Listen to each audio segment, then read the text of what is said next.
Sunday morning, we will be dedicating two babies at Short Creek. It's actually the first time I've ever done a baby dedication. It's such an honor to watch our congregation grow with births and also with just the constant influx of new people. You know, and as I'm studying, I want to preach a message that gives practical ways to raise your kids to be warriors for Christ. You know, and I began to do a lot of studying. I like research. I like looking at polls. I like to look at trends. If you don't know my past, I'm a finance guy. I've made a lot of money doing finance. And the way that you're able to really be successful in finance is by being on top of a trend. You know when banks are getting ready to pull back the money, when banks are getting money. It's all about relationships. It's about knowing what customer profile the bank looks. So I've always been like really attracted to trends and people's stories. Well, you know, we've had a trend. Generation Z, the Generation Zers, I think is what they call them. This is kids ages 10 to 25. Is very interesting at their world view and what caused their world view to be so in direct opposition to the previous generation's worldviews. Generational Zers are the first generation that don't predominantly identify as Christian. Over 20% of them do not identify as heterosexual. So there's 22% that say their sexual orientation is not the traditional biblical model for male and female. You know, I want you to understand me too. Man, I love America. I love God. I love this country. This country gives you the right to be what you want to be and to do what you want to do. This country is great, and I don't take any offense with that. I walked in opposition to the Word of God most of the first 39 years of my life. And even today, sometimes I walk in opposition to the Word of God. But I've elected and chose that my life will be ruled by the Bible. From Genesis to Revelation is the lens or the guidelines of my life. But in that, God gives people choices. He gives us free will. And if you want to affirm a lifestyle that's in opposition to God's Word, that is your right. I don't agree with it, but I don't hate you. Matter of fact, I love you. And I probably understand your decision more than most other Christians because of my story, of my testimony, of what the circumstances, the pain, the tragedy that led me into addiction. So I don't want you to think that this is about hating on people or disliking people, being mean to people because they choose to live their life outside of what the Bible says is right. I promise that is not me. That is not my heart. My detest is for Christians who look down their nose on people who do not live their life within the lens of Scripture. That is your right to do that. But as I'm looking at this generation, man, it is alarming. It is alarming how far we have gotten away.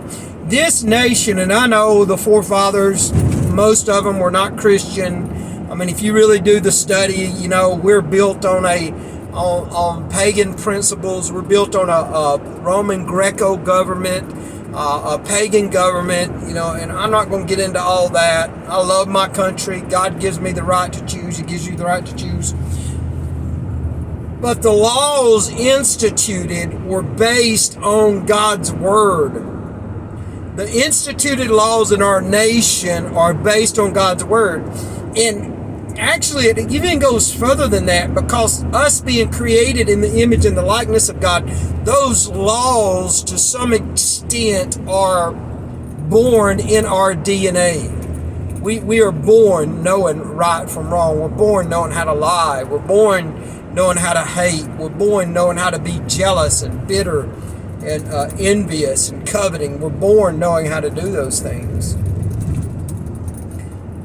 But man, this country has made a downturn as far as the number of people that are calling themselves Christians. Matter of fact, I think only 35% of the Generation Z, at 10 to 25, and call themselves Christians.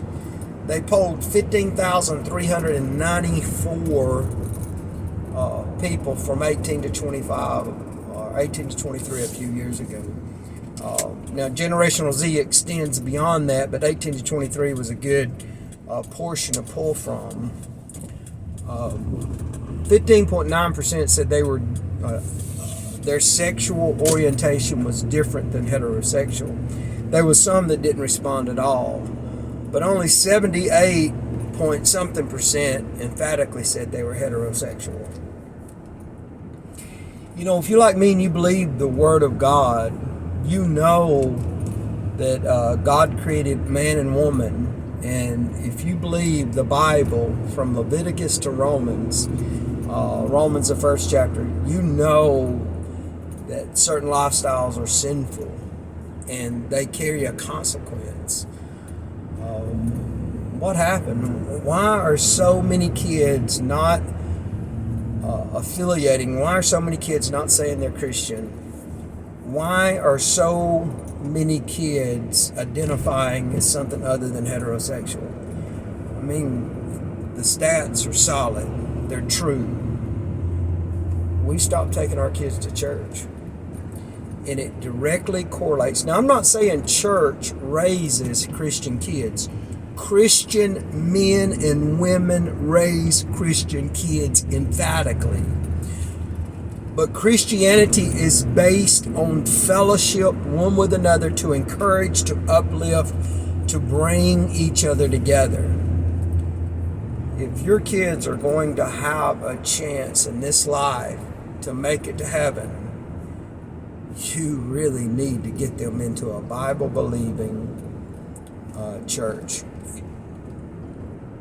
And we're a church full of broken people at Short Creek. We don't all agree.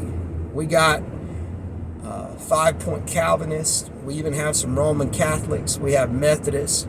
We have a lot of Baptists. We have a few Pentecostals. But we all agree on this. One way to reconcile with God through Jesus Christ. The only way to have a relationship with Him is through faith and faith alone. And that there will be evidence of conversion. And that nothing else sits on that throne with God other than God. So tune in Sunday morning. I encourage you, or come visit us. Come see what the Lord is doing. I mean, you know, when you sit back and look, and you see the grown man in the altar weeping before God, wanting to overcome the issues that they've allowed to destroy their family. And it's a beautiful thing. When you see 5- and 6-year-olds in the altar crying and praying, when you see 11-, 12-year-old boys seeking God, when you see kids in the altar praying for their parents, it is a beautiful thing. Anyway, hope to see you at Short Creek soon. God bless you.